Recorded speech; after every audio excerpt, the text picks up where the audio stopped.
This is Digital Work Diaries, a podcast where we talk about research stories on the changing nature of work, hosted by the Digital Work Lab of Victoria University of Wellington.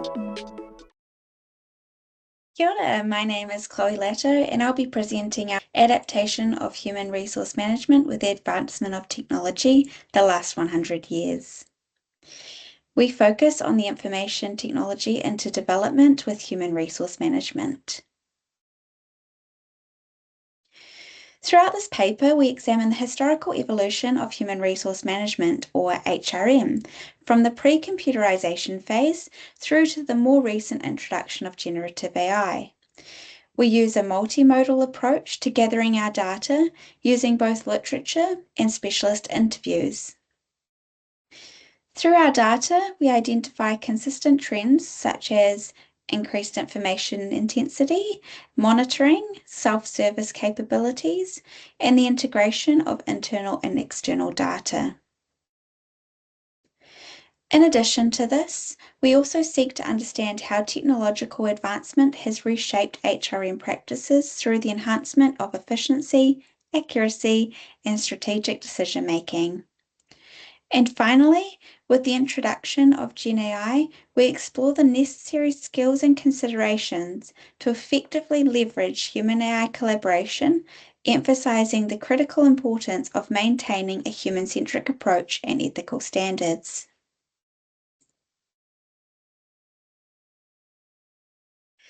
In order to answer our research questions, we utilize the 3 Horizons framework to analyze and understand our collected data.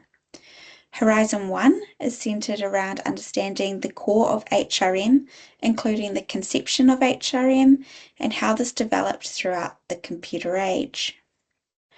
Horizon 2 is the transitional phase, assessing what's changing and emerging to take us through to the desired future state. And Horizon 3, which focuses on the desired future state, or the future we are moving towards, that Horizon 1 and Horizon 2 has been preparing us for. In this phase, we also include theorizing on the future of human-AI collaboration and the AI age. Before we can understand the findings and where we are heading with the introduction of GenAI in HRM, we firstly need to look back at how HRM was developed throughout time. We start with the timeline in the 19th century. This is when welfare officers were introduced. This role was initially created during World War I, when men went off to fight and women who were not usually properly trained for the jobs were required to work. From here, we went through many iterations of naming, from welfare management, labour management, and personnel management, all with paper-based processes and a mismatch of information on employees. Human resource management was termed in the 1980s as the priority on managing employees grew. Over time, this developed further from being more of a recruitment and turnover management centered role to one which had more responsibility over understanding job fit for the individual workers and also performance management. Once computers were introduced, it became easier for personnel turnover and output analysis to be made, which evolved the role into what we know of it today. This also includes an increased strategic planning focus. What we're then able to do throughout our analysis was develop this matrix here, which shows the role of HRM and how it has changed and is changing. To go over the key, the little x is representing the activities solely completed by a human. The large unbolded X is showing an activity which can now be solely completed by generative AI, given the organisation has implemented the GenAI tools within their HRM system. And the large bolded X, which represents activities which can be completed effectively using a human-AI collaboration, but again, given the organisation has implemented the GenAI tools within their HRM system as well.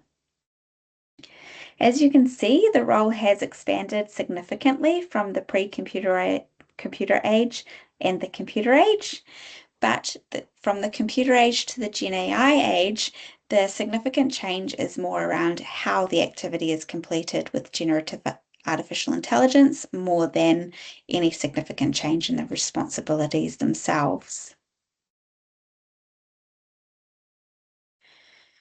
Once we assessed the changes in the roles and responsibilities, we were then able to further develop this into a futures view.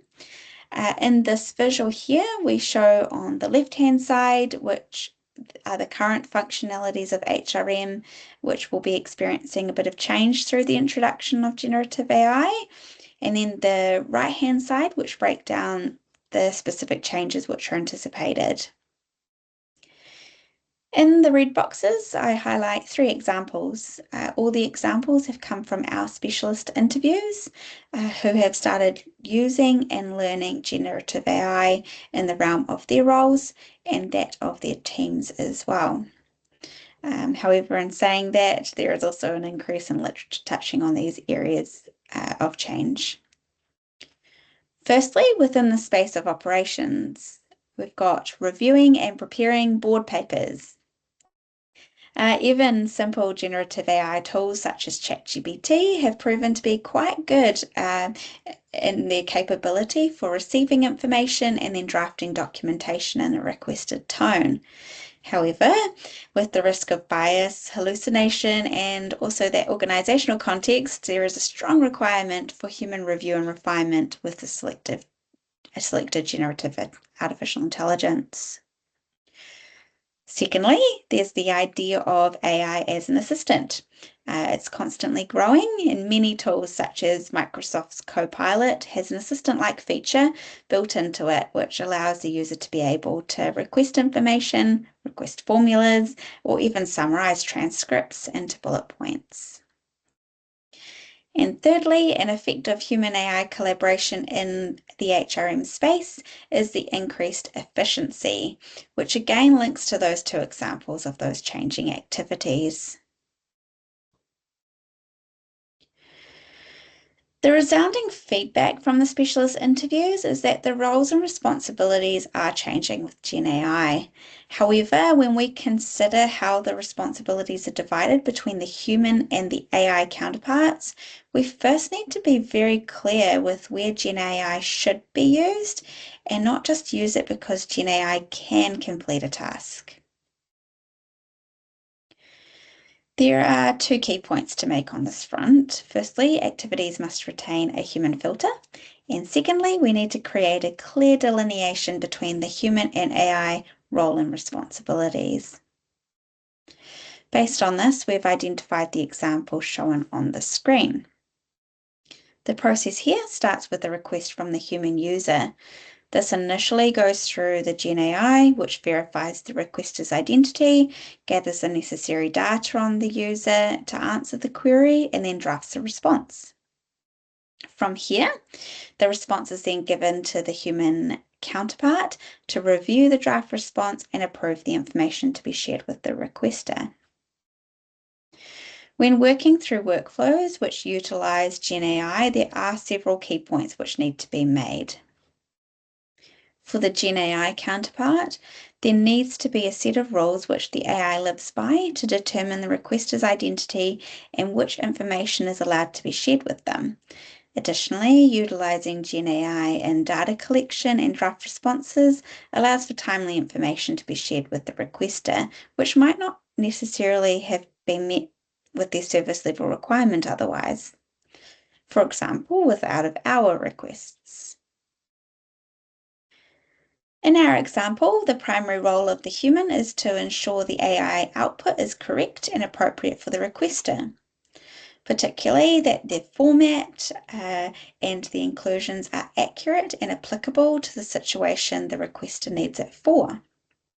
For example, if a leave balance is requested, a human can better understand the context of what the employee needs the balance for and any accompanying information which also might be beneficial, such as Do they need to know when their anniversary is? Are they wanting to know sick leave or annual leave or another type of leave balance, etc.?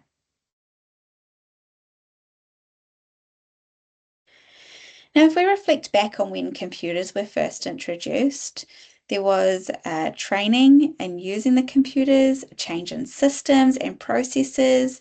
All of that kind of training was required.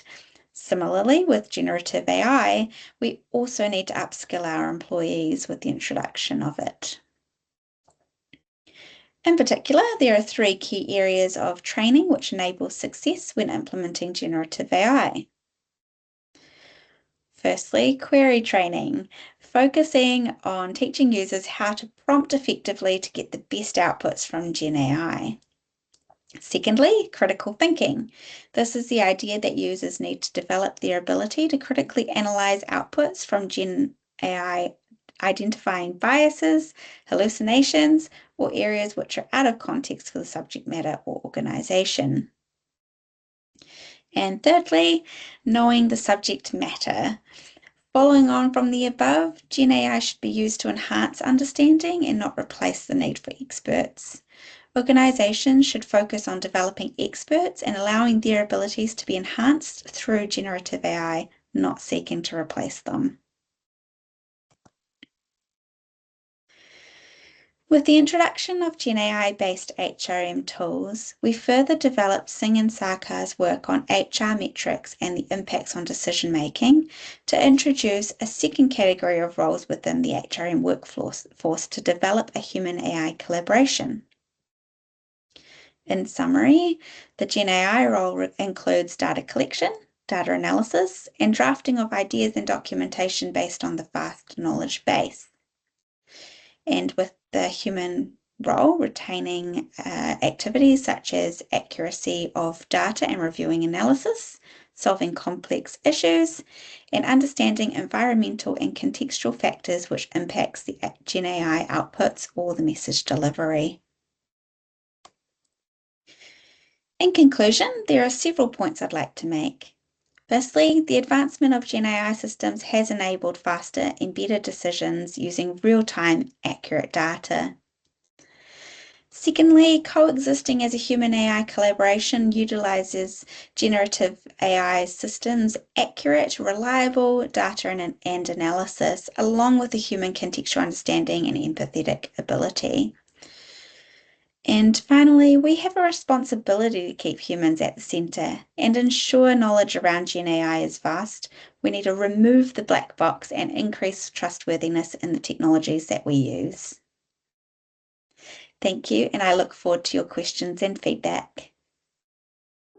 Thanks for listening to this Digital Work Diaries podcast. We'd love to hear your feedback and questions. Drop us a comment below, and we look forward to catching you next time.